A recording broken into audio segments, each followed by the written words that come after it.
महाराज की जय जय भवानी जय शिवाजी. छत्रपती शिवरायांच्या पदस्पर्शने पावन झालेल्या शिवतीर्थ रायगडावरती तुमच्या सर्वांचं सहर्ष स्वागत आहे.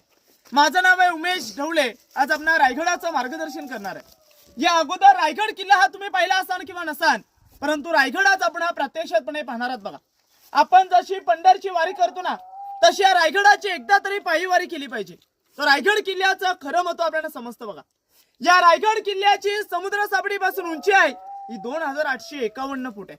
रायगडला टोटल शिड्या, या टोटल शिड्या 2360 शिड्या आणि 3.5 किलोमीटर लांबी आहे. रायगडाचं पूर्ण क्षेत्रफळ म्हटलं ना, आपण पहिली पायरी चढलात चित्त दरवाजापासून ते भवानीच्या कड्यापर्यंत या रायगडाचं क्षेत्रफळ हे 1200 एकर मध्ये मोडलेलं आहे. रायगड एक दिवसात करून रायगड नाही, रायगडाला 2 दिवस लागतात. तर रायगडाचा पूर्ण परिसर फिरता येतो. बघा, या रायगडालाच मूळ नाव म्हटलं तर रायरीचा डोंगर म्हणून ओळखला जायचा. या रायरीच्या डोंगराला महाराजांनी त्यावेळेस राजगडावरून पाहिलं. वातावरण क्लिअर असला तर रायगडवर आपल्याला अजूनही देखील 8 किल्ले पाहायला भेटतात. बघा, ते 8 किल्ले कोणते आहेत?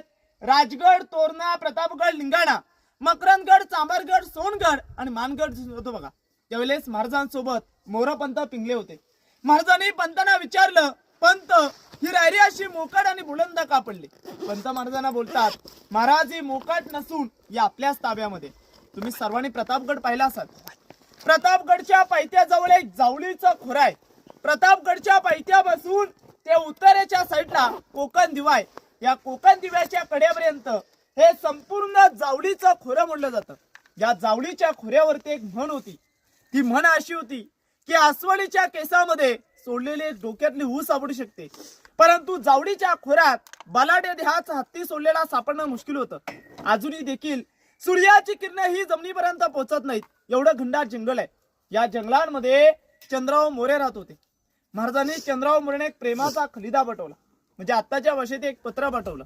अव चंद्रराव मोरे, आपण दोघे मराठी आहोत, मराठी म्हणून एक हिंदवी स्वराज्य उभं करू. परंतु चंद्रराव मोरे फार उन्मट आणि गर्विष्ठ स्वभावाचे होते. कारण की त्या कालचा बादशाह म्हणजे आदिलशहाचा पाठिंबा हा चंद्रराव मोरे नव्हता. म्हणून चंद्रराव मोरेने वाटलं की माझी बराबरी कुणी करू शकत नाही. म्हणून चंद्रराव मोरेनी महाराजांना उलट खलिदा पाठवला. त्या खलिद्यात उल्लेख काय केला? अव तुम्ही कसले राजे, तुम्ही केव्हा झालात राजे? या जावळी प्रांताचा तर खरे राजे आम्हीच आहोत. या जावळी तर जाणं पावली. उद्या याचं असेल तर तुम्ही आजच या. तुमच्यासाठी दारुगोला सज्ज आहे. आपण युद्ध करण्यास तयार आहोत. महाराजांनी त्यावेळेस फक्त 145 निवडक सरदार निवडले आणि जावळीच्या खोऱ्यात पाठवले. जावळीच्या खोऱ्याला त्यावेळेस 3 महिने वेढा घातला. त्या 3 महिन्याच्या वेड्यामध्ये